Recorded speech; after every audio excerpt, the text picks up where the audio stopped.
né? Assim, eu achei muito bonita a capa e as ilustrações internas também, né?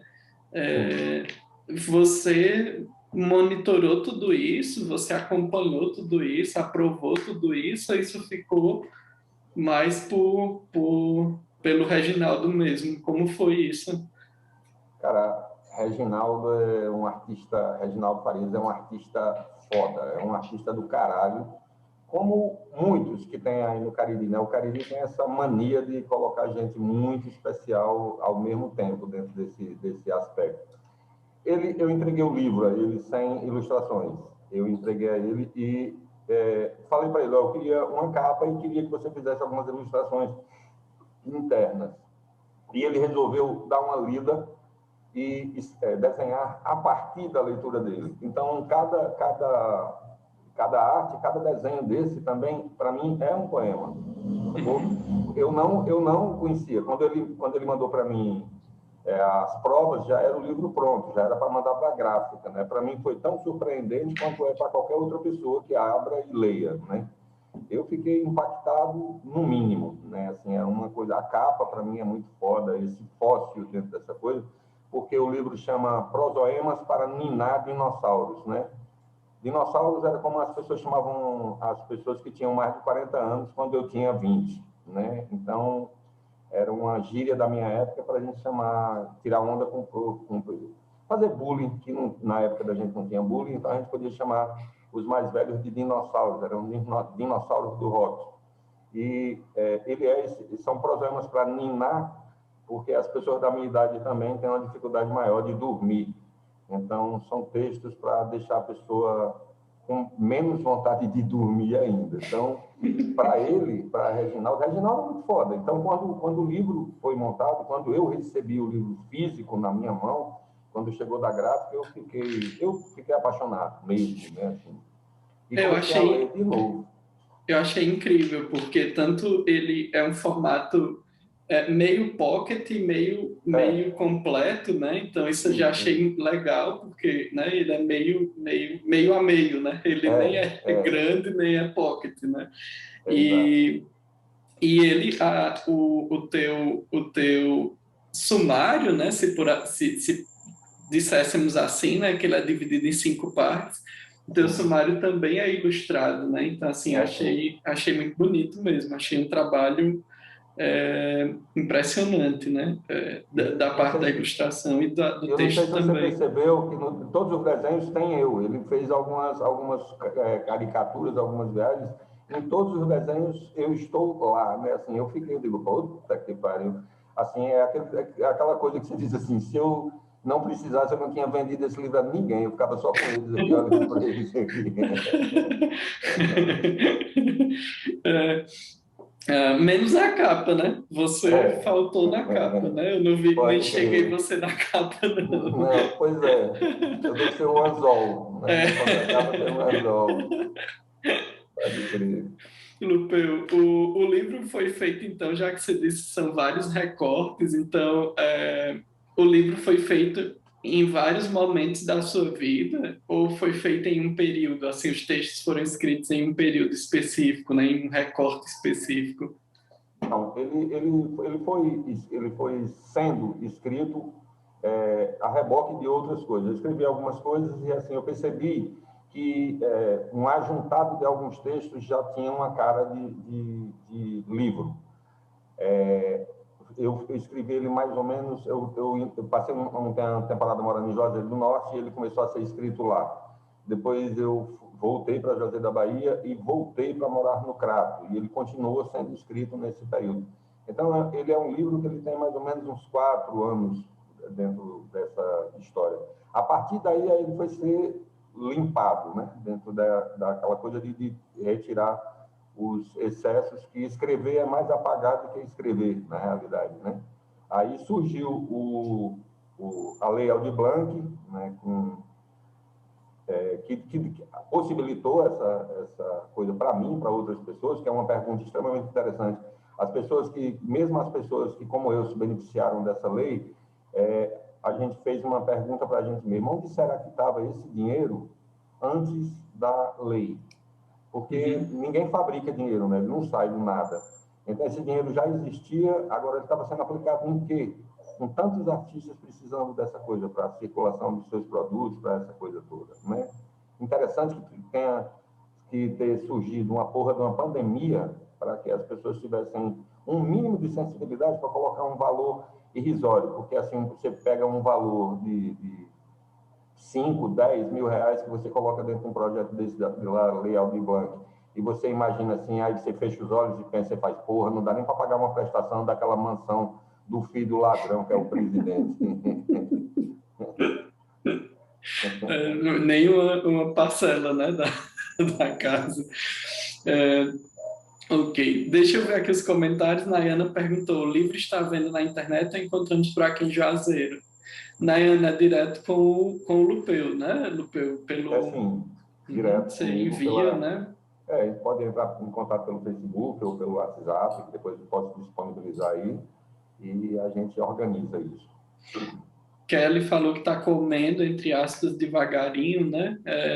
Eu tenho o pouco que eu li desse livro, eu tenho o sentimento de que ele precisa ser, assim, toda poesia, todo poema, né? Acho que tem essa característica. Eu acho que ele precisa ser lido novamente, né? Então acho que é importante ler e ler de novo, né? Algumas vezes, porque a gente também vai mudando, né? A nossa forma de enxergar a coisa, né?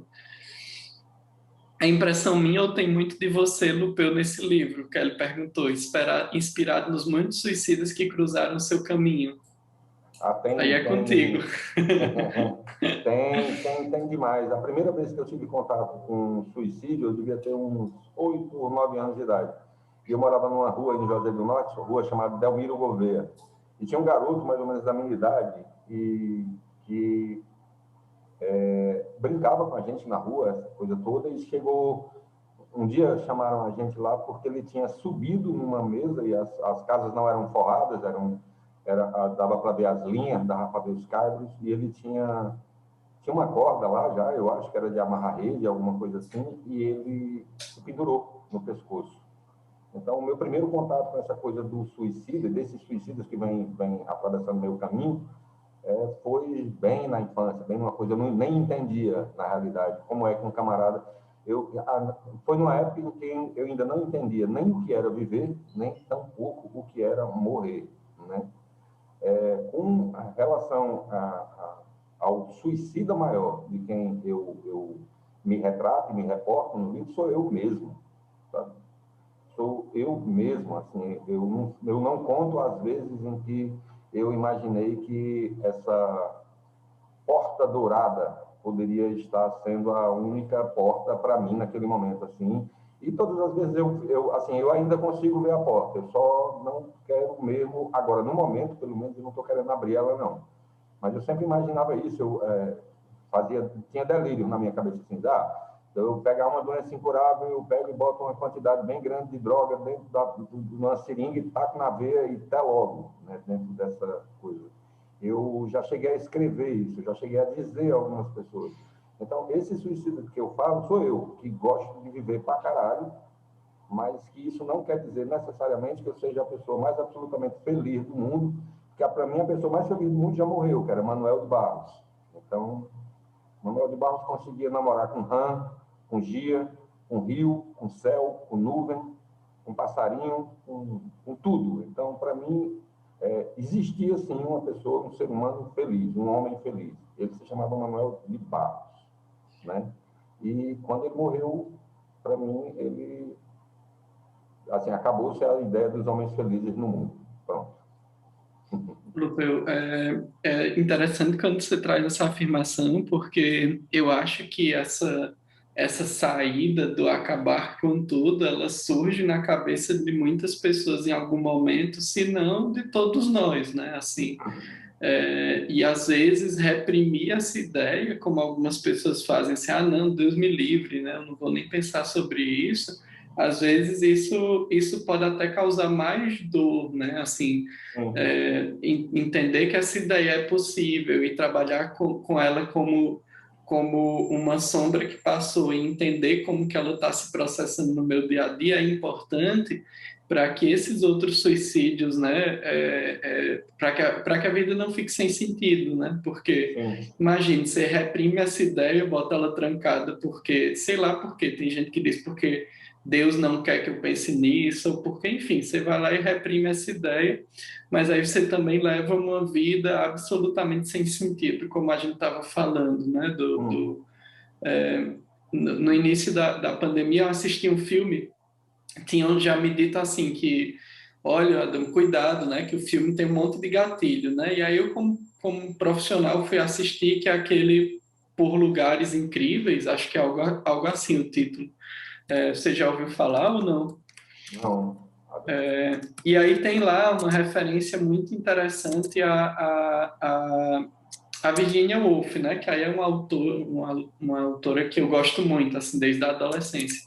E aí lá o rapaz pergunta a ela, né? A moça, assim, do que é que você tem medo, sem dar spoiler, né? Aí ela fala assim, ela começa a racionalizar, dizer um monte de coisas. Não, o que é que você tem medo de verdade? Aí ela diz, assim, né? De viver uma vida comum.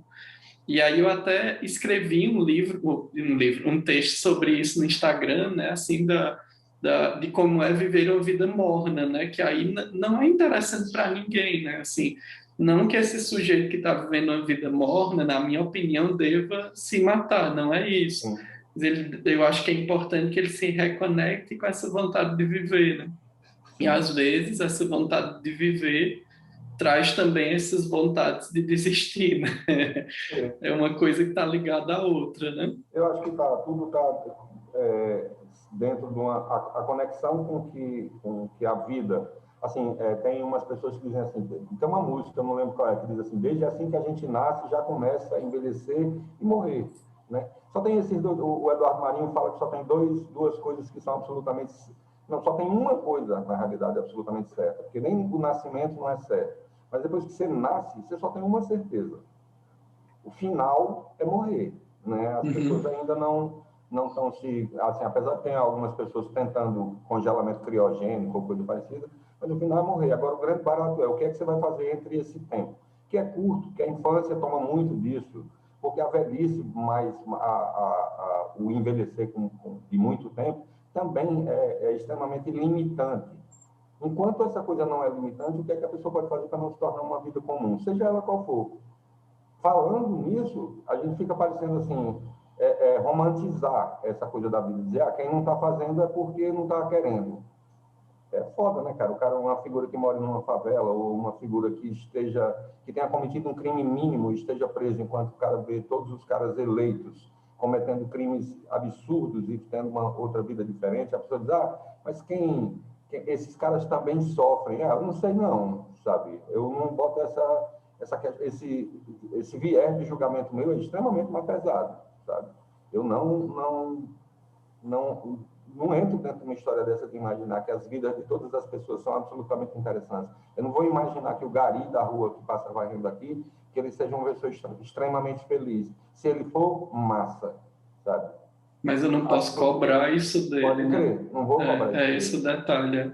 Eu acho que esse é o ponto importante, né? Que às vezes a gente, a pessoa está lá na cadeia e se sente bem com isso. Sim, ok, né? Isso é um estado emocional dele, mas eu não posso cobrar que todos que estejam na mesma condição se sintam da mesma forma, né? Com certeza, com Eu certeza. acho que a pessoa lá que está cometendo os crimes em Brasília, eu também acho que eles não sofrem tanto, Lupe, mas eu acho que eles sofrerão, sabe? Eu tenho essa lógica, assim. Eu Eu acho espero. eu Eu espero. espero não, eu torço. Né? Na realidade, eu torço. A Cris perguntou por que é que você chama de Porta Dourada. Porta Dourada. Porta Dourada, não sou eu que estou dizendo, não. Quem disse isso era o Yukio Mishima. O Mishima é um autor japonês que ele ficou com muita raiva quando o Japão saiu dessa coisa, uma coisa muito similar ao que aconteceu com Mayakovsky. Mas o Mishima, ele era um camarada extremamente apaixonado pelo modelo do Japão feudal. Então, quando o Japão pós-guerra, pós-Segunda Guerra Mundial, ele começou a se industrializar, aquilo foi uma ofensa gigantesca para ele, a coisa da honra, a coisa dos samurais, aquele código Bushido que eles tinham, aquela coisa toda. Então, em alguns textos dele, ele falava que era chegado o momento de atravessar a Porta Dourada. E a Porta Dourada, para ele, foi ele cometeu aquele suicídio ritual com a espada na barriga, e o amigo dele, a pessoa mais próxima dele, as pessoas dizem que era um namorado, pegou a espada e cortou a cabeça dele, acabou de completar o trabalho. A Porta Dourada que ele chamava era dentro dessa coisa de dizer assim, que eles não acreditavam nessa coisa do final, do finito, então eles imaginavam que existia esse estágio, que era nós estávamos aqui, e o próximo estágio onde se abriria essa Porta Dourada para esse outro lado. Aí eu acho a coisa da Porta Dourada, achei a analogia dele extremamente interessante. Aí eu fiquei falando. Você se apropriou. Foi, me apropriei, Cris. Lupe, tem uma coisa que você falou, que as pessoas têm essa mania de terem teorias prontas, né? E aí eu me lembrei, aí estou recapitulando agora, que é a história daquela ironia, né, do Platão, que as pessoas, que Sócrates, né, essencialmente Sócrates e Platão registrou, que Sócrates colocou e que as pessoas repetem às vezes sem perceber, né, assim, as pessoas às vezes para passar uma possível humildade dizem assim, né, só sei que nada sei, né, e Sócrates quando pensou sobre isso era justamente porque ele tinha passado ali, né, entre aqueles que estavam do seu lado, conversando, se perguntando algumas coisas, e as pessoas respondiam, né, em cima da maior certeza possível, assim, e davam teorias e davam ideias, né? E aí ele chegando em casa se perguntou assim, né, por que tão difícil as pessoas dizerem que não sabem, né? Algo, né? Porque elas têm que inventar algo para justificar isso que eu estou perguntando, né? Se eu estou só perguntando, não quero resposta nenhuma, né? E se for para viver como eles, eu prefiro achar que nada sei, né? Então, essa afirmação dele vem carregada dessa ironia, né?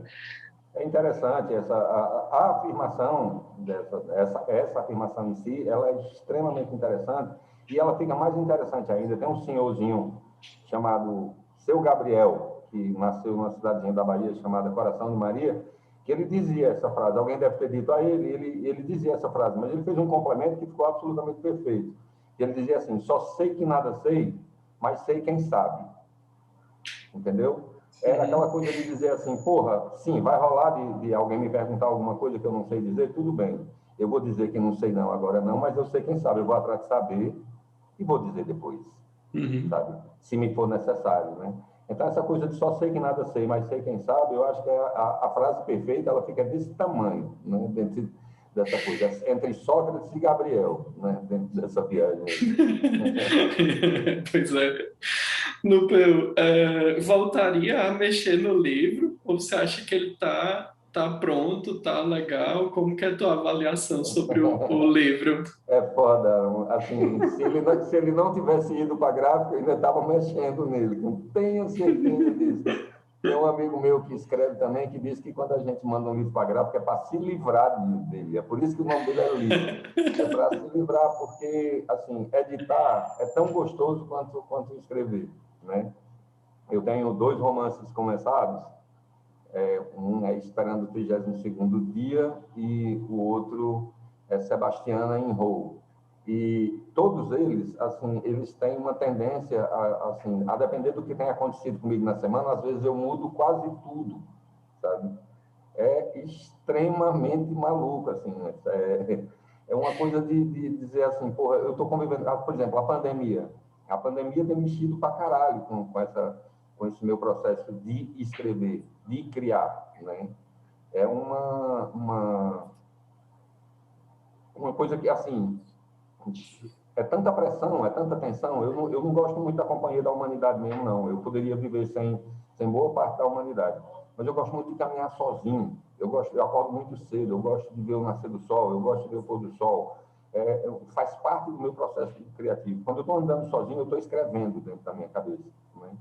E eu não estou podendo fazer isso por uma questão de segurança, por uma questão que foi imposta por alguém. É um inimigo invisível está na porta e vai me pegar, vai entrar pelo meu nariz, vai entrar pela minha boca e vai me fuder, eu vou passar 14 dias no hospital, vou tomar no cu e morrer. Então, eu digo, não, eu não dou conta de fazer isso. Né? Não entra, o meu suicídio não vai até onde esse barato aí vai, não. Né? Essa de entrar dentro desse processo do livro, assim, é uma coisa muito interessante, porque às vezes eu abro 2, 3 páginas aqui de Word e estou escrevendo, aí eu digo, tá falso isso. Alguém não diria isso, uma pessoa não diria isso. A única pessoa que eu permito dizer o que quiser é Sebastiana, porque Sebastiana é doida. Então, Sebastiana, eu juntei minha mãe, eu juntei minha avó, eu juntei minhas ex-companheiras tudinho, eu juntei minhas 2 filhas, eu juntei a mulher que vive dentro de mim, e todos esses seres doidos, eu coloco, então, eu posso dizer qualquer frase. Sebastiana, a Sebastiana é permitido ver o mundo com outros olhos, saca? Aí ela pode, mas um outro personagem que eu crie, João, Pedro, Adamo, ou qualquer outra coisa, não, essas pessoas têm que ter um nome, têm que ter um jeito Uma de ver, história, né? uma história, né? E não, às vezes a pessoa pensa assim, não, você bota um diálogo, uma coisa comum, um diálogo como está tendo agora eu e você.